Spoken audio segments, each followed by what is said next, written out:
Bismillahirrahmanirrahim. Assalamualaikum warahmatullahi wabarakatuh. Kepada kelas 8 yang mudah-mudahan dirahmati oleh Allah Subhanahu wa taala. Pada hari ini kita menambahkan materi masih di bab 2, akan tetapi penjelasan minggu kemarin itu masih belum terlalu jelas. Maka di sini saya akan menyampaikan beberapa hal-hal yang belum tersampaikan minggu kemarin. Karena minggu kemarin itu adalah tugas instruktur atau tugas yang kalian pertama menonton video, kemudian kedua itu kalian mengerjakan tugas yang mana tugasnya itu 10 butir soal. Yang belum mengerjakan sampai sekarang pun akan saya tunggu tugas tersebut. Mau lewat WhatsApp ya nggak kenapa-napa. Nah sekarang ini akan saya bahas halaman 37 yang ada di kotak. Perwujudan dan isi makna pembukaan Undang-Undang 1945. Sebelumnya, jadi hari ini tidak ada tugas, entah itu tugas tulisan atau tugas membuat video, nggak ada. Akan tetapi hari ini cukup materi, jadi cukup materi saja hari ini. Nah, perwujudan isi dan makna pembukaan Undang-Undang 1945 dapat dilakukan di lingkungan sekolah, di lingkungan pergaulan, dan di lingkungan masyarakat.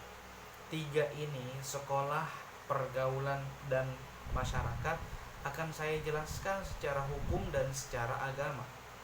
Yang pertama, sekolah itu belajar dengan sungguh-sungguh, jadi mewujudkan dan menjaga serta melestarikan Undang-Undang 1945 itu ada tiga. Yang pertama sekolah, di lingkungan, kemudian di masyarakat. Yang pertama di sekolah itu apa sih perwujudan isi pembukaan undang-undang tersebut? Yang pertama, belajar sungguh-sungguh untuk mewujudkan tujuan negara dan mencerdaskan kehidupan bangsa. Sebelumnya, seseorang itu harus belajar dengan bersungguh-sungguh. Karena kenapa? Ijhad wala taksal wala taku ghafilan fanadamatul uqba liman yatakasal. Bersungguh-sungguhlah, jangan males-malesan. Fanadamatul uqba liman yatakasal. Sesungguhnya orang yang akan bermalas-malasan akan menyesal di akhir nanti. Maka untuk mewujudkan Undang-Undang 1945 di sekolah adalah dengan belajar sungguh-sungguh. Karena belajar itu adanya dengan kesungguhan. Kemudian melakukan upacara. Nah, melakukan upacara ini kan kita mengangkat bendera. Mengangkat bendera lalu hormat kepada bendera merah putih. Hukumnya bagaimana di dalam Islam? Kalau seandainya ada orang-orang yang mengatakan bahwa mengangkat bendera dan hormat kepada bendera merupakan sesuatu yang berlebih-lebihan, jangan diikuti. Karena kenapa? Karena sesungguhnya cinta kepada tanah air sebagian daripada iman. Hubbul watan minal iman, cinta tanah air sebagian daripada iman. Kemudian bersikap jujur dan sopan santun kepada ibu guru dan bapak guru. Nah, ini adalah hal yang pokok dalam pembelajaran. Kalau di dalam Islam itu, dalam agama, al-adabu fawqal ilmi. Adab atau tata krama itu ada di atas segalanya, atau ada di atas ilmu-ilmu yang lainnya. Sebelum kita mempunyai ilmu, hendaknya kita menghormati guru kita, berlaku jujur kepada guru kita. Karena orang yang berlaku jujur dan orang yang berkhidmat kepada gurunya, dia akan mendapatkan kelebihan atau mendapatkan kekaromahan dari Allah Subhanahu wa taala. Seperti ada kisah daripada orang Madura, ulama Madura yang bernama Syekh Khalil Bangkalan punya murid yang bernama Syekh Kiai Haji Hasyim Asy'ari. Ketika itu Kiai Haji Hasyim Asy'ari belajar ke Kiai Khalil Bangkalan, belum diajarkan satu ilmu pun, akan tetapi Kiai Khalil Bangkalan mengajarkan adab, mengajarkan tata krama kepada Kiai Haji Hasyim Asy'ari. Sampai-sampai ketika itu Syekh Khalil Bangkalan menyuruh kepada Syekh Hasyim Asy'ari itu naik ke pohon kelapa. Sampai di atas Kiai Haji Hasyim Asy'ari, kemudian ketika itu Kiai Khalil Bangkalan memerintahkan turun. Maka ketika itu Kiai Haji Hasyim Asy'ari lompat dari atas. Kemudian disuruh lagi sama Syekh Khalil Bangkal naik.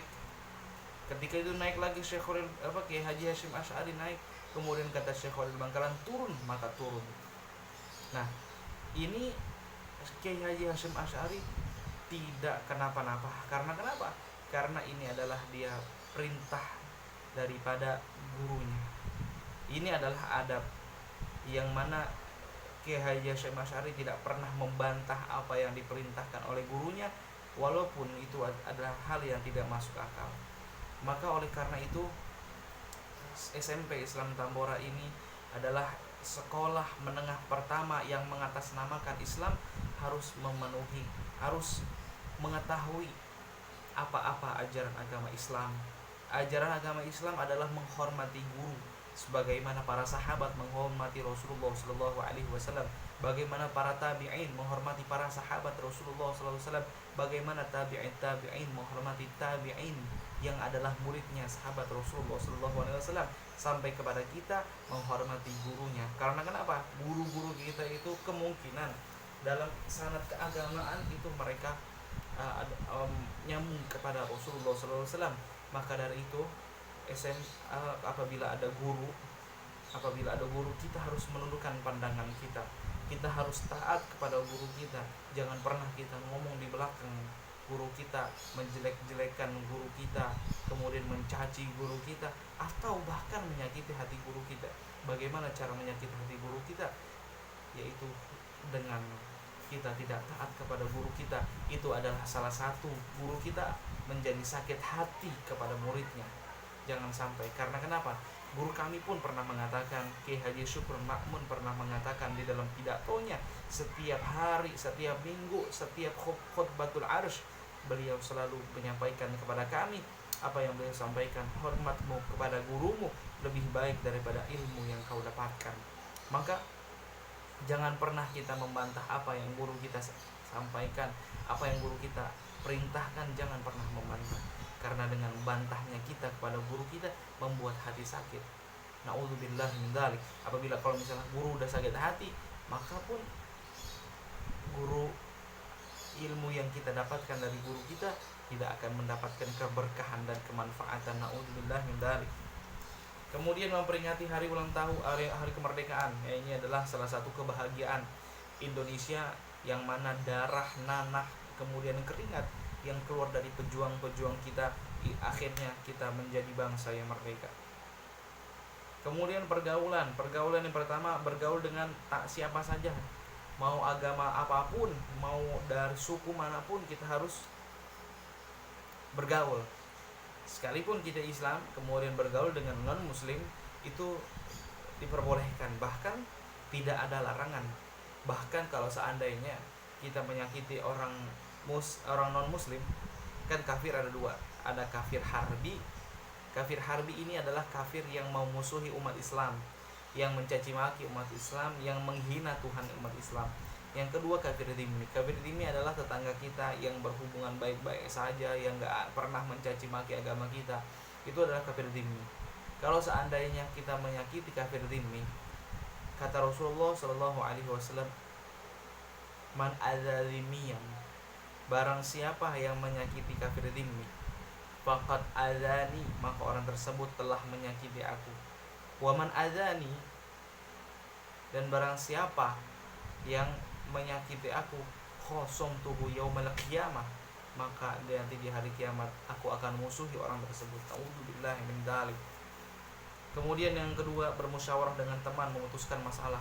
Jadi kalau misalnya kalian dalam organisasi, kemudian kalian dalam satu kelas, harus bermusyawarah dengan teman-teman. Karena dengan musyawarah itu adalah perintah Allah Subhanahu wa taala. Apa yang Allah katakan? Wasyawirhum fil amri. Bermusyawarahlah kalian fil amri, pada satu perkara. Satu perkara aja dimusyawarahkan, apalagi banyak perkara. Kemudian menghargai pendapat teman sebagai perwujudan keadilan dalam berpendapat dan mengemukakan pendapat. Kemudian masyarakat memberikan bantuan kepada fakir miskin untuk mewujudkan tujuan negara memajukan kesejahteraan. Nah, ini kan negara kita, negara berkembang dari dulu, negara berkembang, nggak maju-majuin negara. bagaimana cara kita sebagai masyarakat bukan sebagai pejabat. Kadang-kadang pejabat, menteri pun korupsi. Yang bikin negara itu kagak maju ya karena pejabat, karena rakyat. Dan karena rakyat, pejabatnya korupsi, rakyatnya sengsara. Alhamdulillah, nanti di hari kiamat pejabat tersebut akan diminta pertanggungjawab oleh Allah Subhanahu wa taala. Orang fakir miskin kita harus memberikan bantuan, karena kenapa? Kita nggak tahu mereka hari ini makan apa, nggak tahu kita makan apa mereka. Maka oleh karena itu, untuk mensejahterakan Indonesia ini adalah dengan gotong royong, membantu satu sama lain, orang-orang fakir dan miskin. Kemudian memberikan keterampilan bagi orang miskin sebagai upaya untuk meningkatkan kesejahteraan. Bagaimana? Ini kalau seandainya ada orang miskin atau misalnya ada orang kurang mampu, itu orang miskin ini tidak mampu untuk mencari nafkah, akan tapi dia punya keterampilan yang bagus, misalnya tulisannya bagus, maka kita harus menaikkan namanya. Kemudian memberikan kesempatan memperoleh pendidikan bagi keluarga miskin. Kalau seandainya kita kaya semuanya, kita seenggaknya memberikan pendidikan kepada orang miskin yang mereka itu niat untuk belajar. Nah, itulah perwujudan undang-undang Negara Kesatuan Republik Indonesia, agar kita semua dalam pergaulan, dalam sekolah, kemudian dalam keluarga, itu kita dalam masyarakat, kita menjadi orang yang taat kepada negara, orang yang taat kepada agama, sehingga kita dikumpulkan oleh Allah Subhanahu wa taala dengan orang-orang yang taat kepada Allah Subhanahu wa taala. Kurang lebihnya mohon maaf, jadi nggak ada tugas. Hanya materi. Wassalamualaikum warahmatullahi wabarakatuh.